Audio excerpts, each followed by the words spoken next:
欢迎电视机前的观众朋友走进天津卫视的大型情感节目《爱情保卫战》，来看看今天请到的几位情感导师是谁？他们是情感导师文吉尔老师，欢迎；情感导师吕阳老师，欢迎；情感导师严品红老师，欢迎；情感导师徐伟老师，欢迎。当然还有我们广电帮帮团的老师们，欢迎两位。接下来的时间，让我们一起来了解一下今天走进我们节目第一对嘉宾的基本情况，各位请看。我们是一对二婚夫妻，能走到一起结婚生子真的很不容易。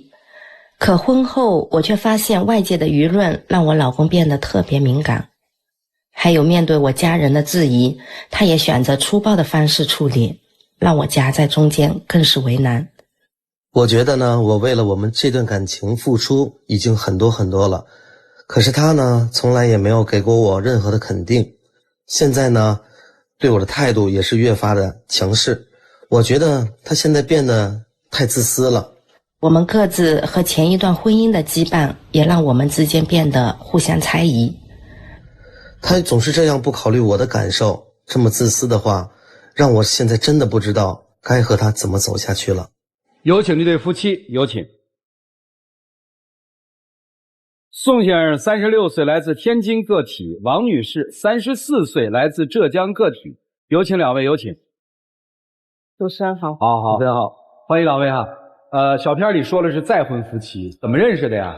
我们俩是通过一个社交软件，因为有相同的经历，我们刚认识那会儿就聊了3、4天，没日没夜的聊。我接着他说吧，就是当时呢，我就买了一张机票，我想的是他能来找我，没想到他就真的来了。你给他买了张机票？对，当时我在广州工作，他在天津，然后我就来了。来了之后呢，他带我在天津所有的景点都玩了一遍，然后吃了很多天津的特色，安排的非常的漂亮，很吸引我。那是我们五大道漂亮，是狗里宝的好吃。然后要差不多3、4天的时间，我要走了，他就跟我提。有没有想要再婚的那个意思？刚好我也是这么想的。就因为这个，我本来是要回到广州继续工作，然后呢，就马上回到了老家。我先告诉我的父母，但是我父母不同意。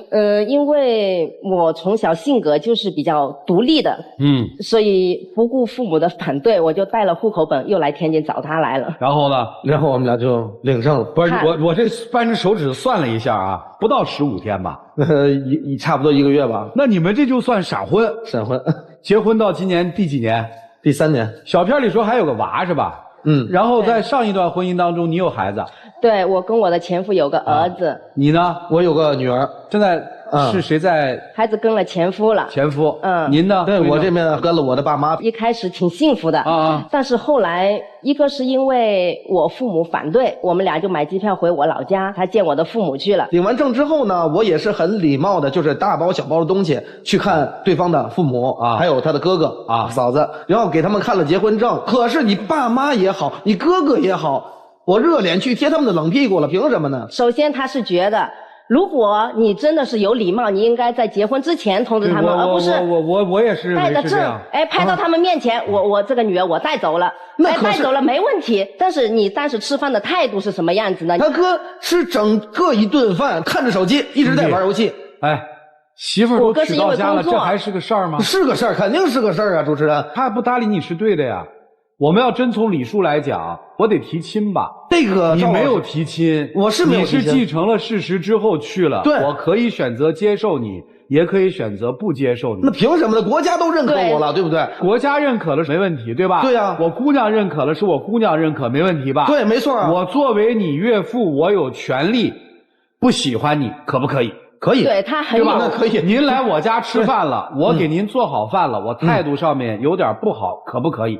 我心里有气，因为我觉得你不尊重我。那我也有气呀，赵老师。那是你的事儿啊，得计的是你啊！你把我闺女拐走了，我就认为是，我知道您的意思，咱就过了嘛。这人生是自己的呀，不较那个劲嘛。主要是这个，就是我也就过了，就埋了种子了。对，然后我们俩就转天就回去了啊。回去了之后呢，差不多3个月时间，我怀孕了，我跟我妈打电话，然后我妈就急了，一激动就说。你本来结婚就没有考虑好，你再2婚再离婚了怎么办？所以跟我讲的这个事的时候，他在旁边，我妈很激动。其实我自己还好，因为我觉得我很相信她，我当时状态很好。但是她在旁边听到了，她就不行了。肚子里是我的孩子，凭什么打掉这个孩子？她对我妈，她有权利打掉这个孩子吗？但是我妈不太会普通话，就没搭理她。她自己自作主张给我哥打电话。我哥一听非常的懵，他说是我哥出的主意。那肯定是你哥出的主意啊！你们家你爸你妈你哥都是你哥在做主，你们家任何事情冷静。那主持人我冷静不了，凭什么打掉我的孩子，对不对？这件事情就没完，知道吗？打没打？没打呀，没打不就完了吗？那我打个电话给你哥，我去跟他争论这个事情不行吗？行，我还是站在你这边了。不是，我给你哥打电话，他跟我矫情，我跟他矫情，他骂我，我骂他，对不对？凭什么赖我了这件事情？凭什么在这全说我？好，这事儿不都过去了吗？这孩子生了吗？生了。生了之后还有事儿吗？就现在我因为这个事情3年没有回家了。一开始我相信我们俩能过好，我过好了之后证明给他们看回家，他们可能也就好了。但是再加上有我哥这个事，我也回不去了。每次说要回去，等于这段婚姻跟娘家闹掰了，对吧？对。不是我没绑着你的腿，行吗？你该回你的呀，我又没牵着你，不让你回。然后你们这3年在哪儿过的呢？对，这个事情就放在心里了，我也是慢慢的再去解决。我想一步一步的总会好的吧。等时间嘛，等明年，等后年，一直在等。后来我怀孕了差不多5个月的时候，我们就决定去广州，因为还有孩子嘛，经常会因为我给孩子买东西的事情上，然后2个人就争吵。因为我有时候会给姑娘，她是闺女，给闺女买一些衣服，给儿子买一些衣服，然后她就会说。你给我闺女买的，就2件就完了，你的复银了事嘛。然后我给我儿子买的10多件，然后我结婚之前就告诉你，我想补足一下我心里的，有点愧疚。对，愧疚。你能允许我去照看我前面的孩子，所以有时候给他买衣服，就是希望他穿得干干净净的。那你为什么不能一碗水端平呢？凭什么给你儿子就能买那么多？给我闺女就一买1件2件的。那2件多少钱？2件1000块钱，10件300块钱，能比吗？你这根本就不是重点，知道吗？你知道重点主持人在哪吗？本身你跟你前夫定的是1个月见1次孩子，没有问题。但是你今天买点这个，明天买点这个，后天买点这个，还有打电话联系你的前夫，这件事情作为一个男人都没有脸，知道吗？在大众面前提出来这件事情。我看孩子肯定联系爸爸。对，你联系他，你怎么联系的？有一次我看他手机，他给他前夫发的是感冒你好点了吗？我给你找了几款药。这么暧昧的短信，这件事情你不说出来。孩子经常生病，你知道的。孩子生病你可以问孩子，你别问你前夫好不好？因为那个时候流感，我说你别传了，给孩子买什么药买什么药。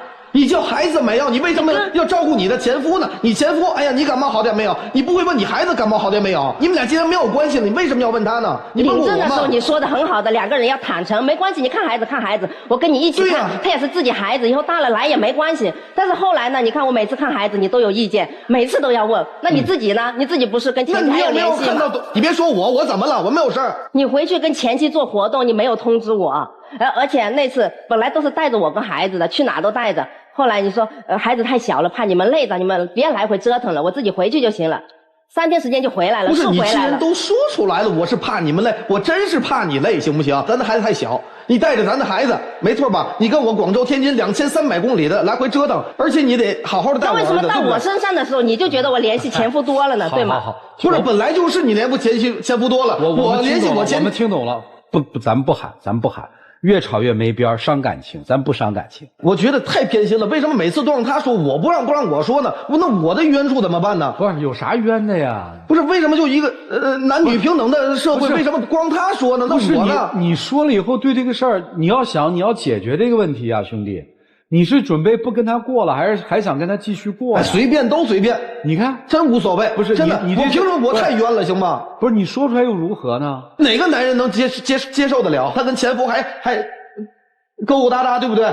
来回暧昧的短信，对不对？所以我问你嘛，你是要继续跟他过，还是说我要出口气啊？我先得出气，我不知道过不过啊，我不知道过不过。你来这儿是为了出气的，我不是说出气的，那你还是憋着比较好，万一还要再过，这口气出了多伤人啊，没有必要嘛，我是这个意思。接着说，姑娘。还有就是我们来到广州之后，因为一起生活了，我管了钱，但是因为我平时工作比较忙，还要带孩子，然后我经常会淘宝，他就觉得。哎，为什么你管了钱了，你花钱你不告诉我，天天一堆快递，天天就为这个事情跟我闹别扭。我问点题外话好不好？大致我能摸到这个脉络，怎么个意思？你们家现在谁是主力收入人群啊？我们一起做生意之后，他跟着我做生意，但是很多他上手很快。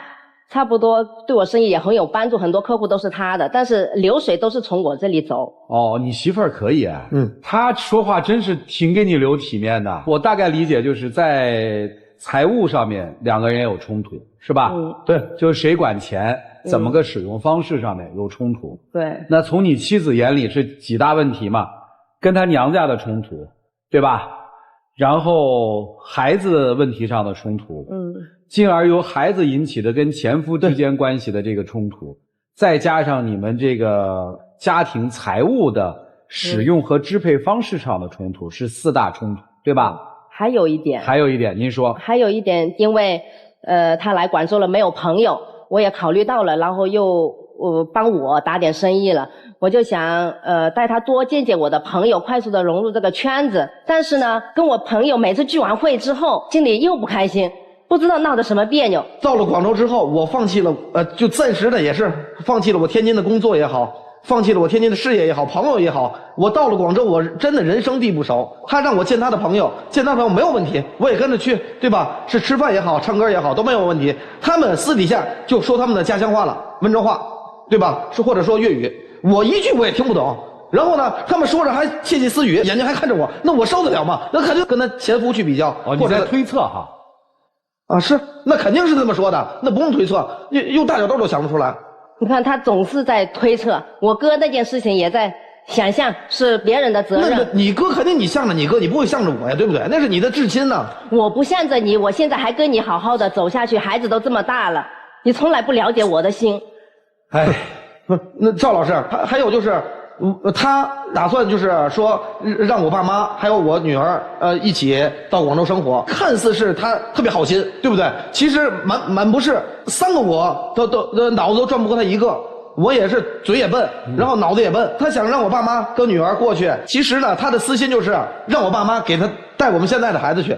那爷爷奶奶也是亲奶奶，也可以带呀，而且那你爸妈怎么不去呢？对吧？你跟我爸妈现在是什么呢？澳门新葡京娱乐城998860.com，线上最刺激的老虎机游戏，超高赔率，永不枯燥，每天数百万奖金池，轻松爆，一次旋转，暴富人生，立即加入，迎接你的幸运爆奖时刻。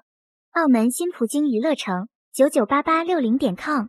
状态你不知道吗？你积极配合了吗？那你的爸妈也是亲姥姥亲姥爷呀，对吗？外公外婆也是亲的呀，那也没错啊。凭什么叫我爸妈去？我爸妈也60多了，行吗？你让他们人生地不熟到广州，我都适应不了，他们能适应吗？我们现在的经济条件不至于让他们来了广州之后走不了了，寒暑假还是可以回去的。而且我们也说了，他们来了之后，要是带2个孩子太累了，我们可以请一个保姆帮忙照看。哎，你别说的这么好听，我还是那句话，你叫你爸妈过来没有问题。在家里不放心，我请2保姆行吗？我努力了半天，我所有挣的钱，我有1分钱吗？手底下，微信也好，支付宝也好，我有1分钱吗？钱就放在手机里面，我手机设密码他都知道，而且银行卡密码也知道。我觉得我很透明，他总是猜忌我把钱怎么？那赵老师，我买个菜，你在家买菜，赵老师，如果你下班去买菜，你买个红萝卜，你买盒烟的话，你用跟你老婆报备吗？我每件事都得跟你报备，好不好？然后我手里就有200块钱的流动资金，只许州官放火，不许百姓点灯呗。嗨，在你这就是不，这问题很好解决嘛，就是花点钱给他不就完了吗？他不给呀。为啥呀？之前说了，因为我说要不每次他转钱给我的时候，我说你留400、500，他说不用。哎呦，我可不敢，200都大发雷霆了，200天都塌了，我还留400、500，我可不敢，我害怕。这赵老师别让他给我留多了，我害怕，我真不敢，我真的不敢。其实也不是200、500的问题，他可能就是觉得。都在我手里了，我不知道他想什么了。其实我觉得我很透明，我都花家里了。你知道他想什么啊？你也知道他想什么。而且我很努力，买了房要按揭，还要社保，还要打理我们的公司。我觉得我把所有挣的还有我的精力都花在这个家里面了，只是多一点点时间，我有时候会看一下孩子。我觉得在这个问题上他很过不去，我都不知道他有时候想的是什么。你先生属于那种情绪不太稳定的男人吧？对，他有时候突然就是激动呗，突然冤枉我的时候，真的我就很委屈，我怎么办呢？我问问啊，就是后悔嫁给他吗？没有后悔，也没有资本后悔。啊，这个没有资本后悔是什么意思？因为我当时领证的时候我就很清楚，我已经赌了我全部，包括我的亲人，还有我的后半辈子。我觉得我不能输，一定不能输，而且他也告诉我，我不会让你输的。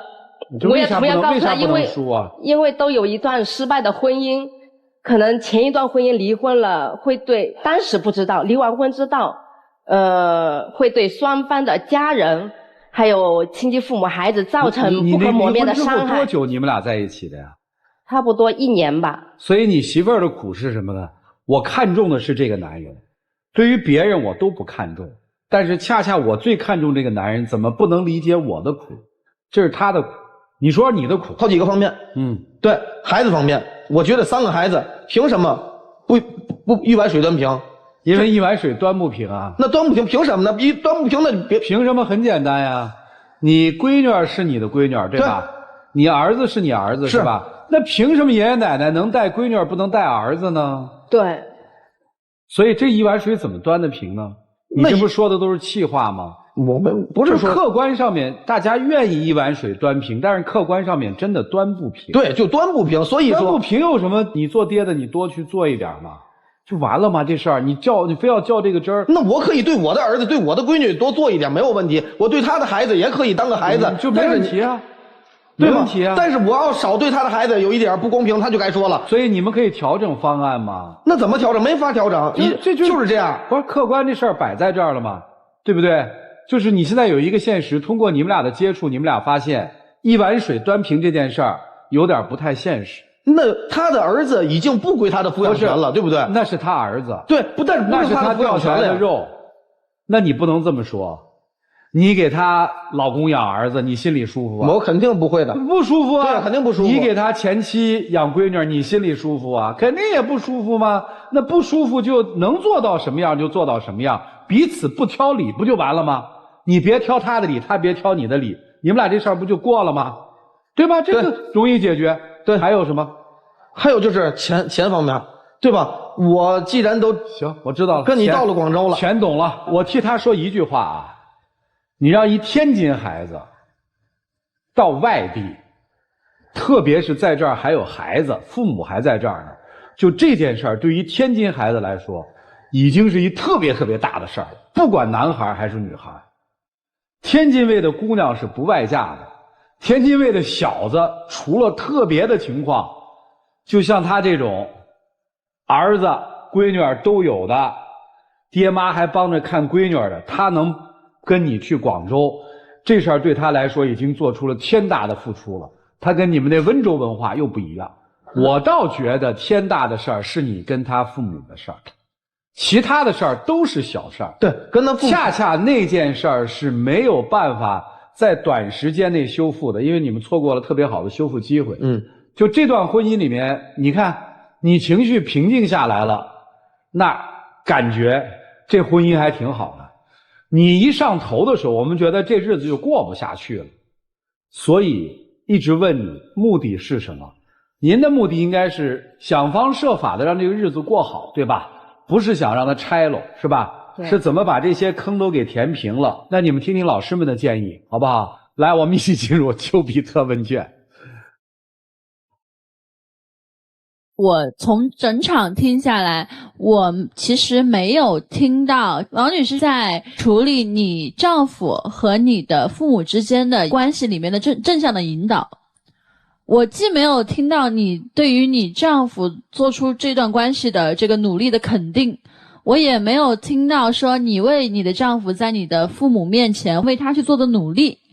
但是唯一能够让他们清晰认知到他好的只有你。而且你不顾一切的去跟人家结婚了，你没有征求你父母同意，难道你没有责任吗？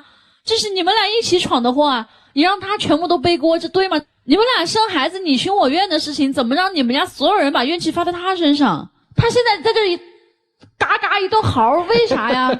他没信心啊，他没自信啊，他不敢确认你是不是还和以前一样坚定的爱着他，选择他，想让他坚定的走下去。那第二点还有一个就是，姐，咱就说，怎么就能只给人200块钱呢？他也是为了你们俩的事业共同做了努力的，对吧？你们俩现在是属于夫妻事业吧？是。那他作为合伙人来说的话，他是不是都得拿工资啊？你让他只在这200块钱的活动范围内活动，那他的认知、他的情感，他能提高吗？他能得到释放吗？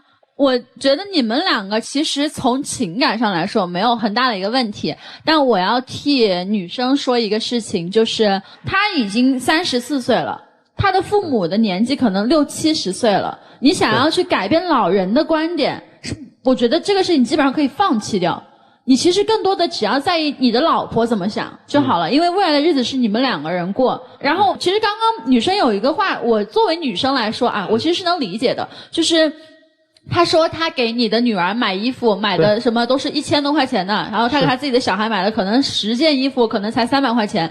因为其实她自己是女生，就是她就知道说可能女儿她在心里女儿要富养，并不是代表说在她的心里说对你的孩子和她的孩子不太一样。明白。因为孩子在你们俩心里来说，我觉得都是非常非常重要的存在。对。说完了。我特别想问一下，你们那么短的时间之内领证结婚，他是自己拿主意，父母不同意，你爸妈同意吗？我爸妈不同意，我把户口本偷出来了。然后呢，你爸妈原谅你了？这生米煮成熟饭了，你说还骂死我吗？骂过你吗？肯定呀。所以我觉得是他爸妈表现的就是更不是祝福你的婚姻了。对，2个家庭对于你来说都不是一个支持的态度。那么你对于家的那种安全感的诉求和依赖的那种感觉，你是得不到满足的。到他这儿是背水一战，他要但凡再让你觉得这个家庭当中没有这种被尊重的感觉，或者不在意你的感受，你肯定炸。所以你的那个上头的那个情绪啊，我就能理解了。但是你知道吗？往往一个家庭当中啊，就你那么歇斯底里的状况，你特别没有力量，你连200块钱都得跟人家申报。所以他特别稳定说话的那个情绪，往往是在这个家庭当中是最有力量的那一个。男人成家立业呀，你已经经历过一次失败的婚姻了，再到一次婚姻当中，你首先要做到的一件事情是你先要独立起来，你是一个顶天立地的这个家庭当中的一个，你就算不是顶梁柱吧，你也是要那个和他并肩站在一起的人。这个独立不是他给你的，是你在自己的心里得先想明白的。你总要的那个一碗水端平，其实真正是你觉得到你这儿没有被一碗水端平。再婚家庭最痛苦的一件事情就是把再婚的家庭当成头婚的家庭去过去要求，因为你的关系太复杂了，他不可能在所有的孩子当中一碗水端平的。我就问你，现在这个孩子，你们共同的孩子你在养，对，你自己的闺女，前妻的闺女，你为什么不养？要放在你爸你妈那儿？你这一碗水，你自己的孩子你也没端平啊！我不就为了让他好受点吗？不是，我觉得以他的这种情绪的状态，他完全能够去接受你这个孩子到身边来，能接受吗？对，我他能给你的女儿花1000多块钱去买衣服。说句实话，这真是富养。其实我觉得在你们家庭当中存在着一个在财务管理上的误区。从你的角度可能更宏观，你觉得我要掌握整个家庭当中的大权，让整个家庭越来越好，你不必承担成这个样子，因为你没有能量带动起这么复杂的一辆马车。在你们的这个家庭当中，本来就应该财务相对独立的情况之下，还有一个共同的一个财务投入，比如说你们有一个共同的积蓄是用来小家庭和现在这种关系共同往前推进的，但是你要各自有相对独立的这种 AA 制，他的孩子由他去支出，你支出了算你情分到了，不要看成是他的义务。各自的问题各自解决，你们才能有情绪回到现在的婚姻里。你们要面对的事情只有现在这一点儿，不要跨到别人的以前的生活当中，这就越界了。一旦越了界，你就越来越发现你没有人懂了。对吧？对，我就说到这儿。我觉得你们2个还是挺有智慧的人，真的是2婚都选择了一个其实挺适合自己的伴侣。咱们老说这个要活在当下哈，但是活在当下，先生包括妻子，不是只盯着当下咱俩这点矛盾哦。活在当下是把当下放大了去看一看你们整个现在所处的环境，是不是俩人又生了一个儿子？对，儿子挺好的吧？好，对，身体健康，能吃能玩，对不对？对，闺女是不是爷爷奶奶带的挺好的？对，好。儿子是不是在前夫那儿也没受委屈？对，俩人生意是不是越做越好？广州也买了房子了。对，咱生活整个当下的状态是不是挺好的呀？既然我们大方向是好的，咱们再看看你们生活中的细节哪里出了问题。男生我觉得你找他找的没错，你其实是一个有小聪明、有勇气，敢为了认识没几天的这个老婆，咱就天津啥也不要了，就奔广州去游泳，对吧？对，有谋嘛？啊，小伙子，没谋，你可真没谋，他可有谋了。对，你老婆是个有谋略、会布局的人。你不就得找这么一个老婆吗？你把你那点聪明才智贡献出来，他给你布局好了，咱把空都填好了，日子不就能过好吗？是。但是呢，你不听人家的布局呀。既然你选择了奔他去了嘛，你那么较真儿干嘛呀？我们再婚家庭就是取长补短，你的短板真的是大方面很多东西是没有那个像你老婆一样的稳定的状态的，对不对？对。那我们就去调整。那毕竟你一个男人啊，30多岁，你们有3个孩子，你这么一点火就着的日子，你就算是在你们的小家庭当中，能给你现在的儿子带来什么好的教育环境？对，没有这样不好。所以呀，你要学会的是，我们去包容，去跳出当下的小细节来看待问题。大方向是好的，我相信你老婆，如果你们俩过好了，用不了几年，姥姥姥爷、外公外婆一定接受你们的生活，一起磨合吧，慢慢来，不着急。徐总，口袋里面连100块钱都没有的男人，先说一下感受。我就可开心了。你是真开心啊？我是真开心，确实是这样，因为我从来没有跟我们在一起吃饭，从来不买单。下回我来，好吧？我来吃你的啊！你看，我们愿意，你吃我们的。哎，我愿意示弱。对，真正能做到示弱，才真正内心是有自信、有力量的。你就怕，你是生怕别人看不起你，你生怕自己的价值在别人眼里一文不值。对，你特别要面子。你就这张嘴，那男人们能不要面子吗？不是，哎，不是，你嚷嚷出来了，你就有面子吗？你在舞台上张牙舞爪的，哎，听不听我说？怎么着？那就这样，那你有面子吗？你反而把自己的底儿啊，全都给人看了。没有城府，而且呢，情绪不稳定。情绪这事儿重要吗？哎，如果成熟的人觉得，哎呀，这小伙子就是那个不成熟幼稚，没事，别跟那般见识。但是，夫妻婚姻的生活最重要的就是情绪。如果你总是这种情绪对抗，他再成熟，他再觉得爱你，他也会受到伤害的，这是在消耗。你别忘了，你每一次发脾气，就相当于啊，你们情感有一个银行，你对他的好，之前所有的好都往里存钱，但是消耗就在取钱，你近期全在取钱，穷了，因为200亿多嘛，哎呀，你没200，都负着，欠债了，所以赶紧往回还。但是你很多东西啊，因为你的情绪导致你不明智，但凡情绪不稳定，你要了解他，他有2个特点，他说很多的话，做很多的事情，他是没有目的性的。他可能冲你发了脾气，说了狠话，其实他的心不是这样的，他为了发泄而发泄，因为他着急啊。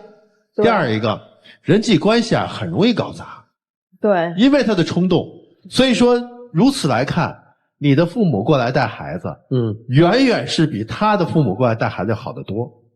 可你不明智啊，非较劲呐，你最后较劲，你都不知道为什么较劲。他没什么问题，一心一意的对你，跟着你来到了异地，我觉得他甚至于我觉得他的付出比你多，但他就那张嘴啊，给他减分了，但他实际付出比你多得多。记住这一点，这就是爱。最关键的，我认为赵老师说的对，就是跟父母的关系。你为什么不去做工作呢？3年不回去，你到底是挑事儿呢，还是做和事佬呢？对不对？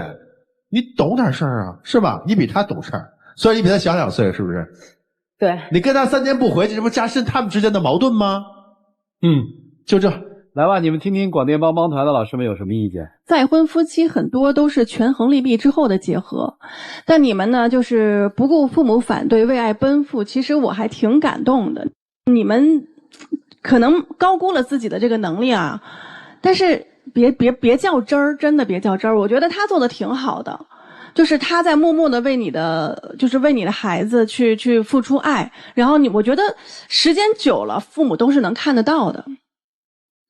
所以你这方面向他学习一下，人家的父母、人家的家属、亲人都能看得到。你别跟他较劲，你们本来已经挺不容易的了，何必再伤你们之间的感情呢？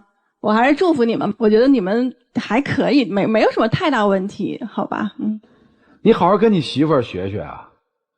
人家是不在乎过程的，人家永远只要一个结果。其实也没啥，我觉得就珍惜眼下吧。来，一起进入会生活选广电真情60。老公，一开始真的是因为爱情，你是我这一辈子遇到的第一个想要用力去爱的人，所以我不顾所有人的反对，不顾社会舆论的压力，还有那么多孩子，我跟你领证、结婚、生孩子，开始很幸福。我也知道你很好，你有些东西能引导我，但是被生活磨的，你有时候就像老师们说的，脾气一点就着，我接受不了，我也会受伤的。所以我不知道后面怎么跟你走下去。其实你也别每次吵架的时候就拿孩子说事儿也好，离婚说事也好，对不对？因为我也真的像我这样，我奔你到广州去了，我也做得很到位了，但是我现在真的很难，我也不知道该不该再因为有个孩子不跟你离婚，不能说是因为有个孩子就不离婚了，怎么样？其实我也过够了，但是呢，话痨，顺着接一句话不就行了吗？我回家害怕。啥？怕啥呀？我怕听完你们的之后回家全都我错了。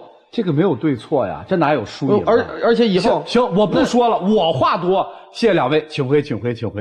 我最后一句必须得说，对不？那我以后我都听他的，那回家之后以后所有的事情这都是我错了。不是小伙子这么着，如果回家实行1个月不行，再来啊！对，欢迎你返场啊！回，快去吧，回。哎呀，真是啊，做了10几年爱宝，第一次见到让回去不回去的还要说话。我真是觉得，就是以他的人生经历，30多岁还这样，你说他的父母得呵护他到什么程度？好了，电视机前的观众朋友，欢迎登录优酷视频、腾讯视频收看节目的完整内容。来预测一下吧，什么结果？澳门新葡京娱乐城998860.com线上最刺激的老虎机游戏，超高赔率，永不枯燥，每天数百万奖金池，轻松爆，一次旋转，暴富人生，立即加入，迎接你的幸运爆奖时刻。澳门新葡京娱乐城998860.com双出，肯定是双出，男不出女出，看看他们自己的选择是怎样的，请开门。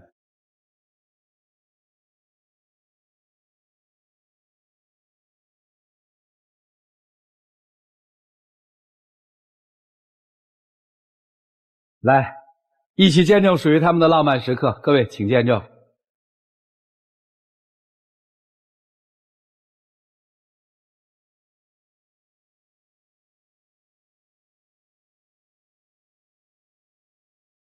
来，请亮灯啊！非礼勿视啊！非礼勿视。哎，谢谢两位，请回啊！谢谢，请回。感谢各位老师，加油！感谢高老师。哎，感谢我啥？快回吧，你又不愿意听，对吧？